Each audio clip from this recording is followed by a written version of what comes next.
I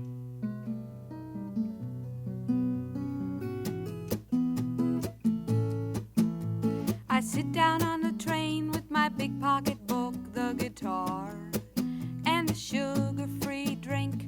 I wipe the sweat off of my brow with the side of my arm, and I take off all that I can.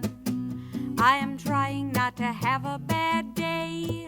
Now everybody knows the way that is.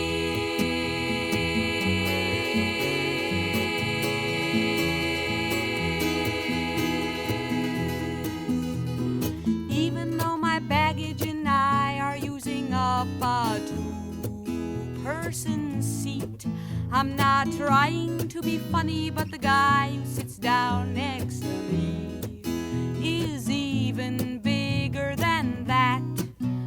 We are overflowing out of the seat, and I can't look at him, he doesn't look at me. Once you step on, you might never get off of the commuter train. Doesn't go very far away, but just the same, it's a trip and a half.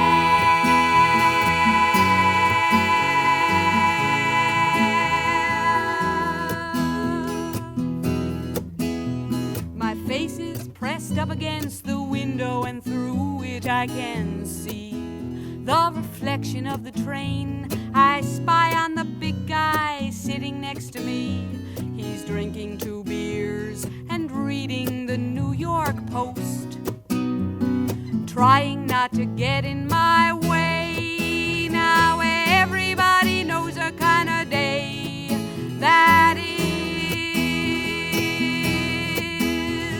He is miserable and I am miserable. We are miserable. Can't we have a party? Would he rather have a party? After all, we have to sit here, and he's even drinking a beer. I wanna ask him what's his name, but I can't 'cause I'm so afraid of the man on the train. Once you step on, you might never get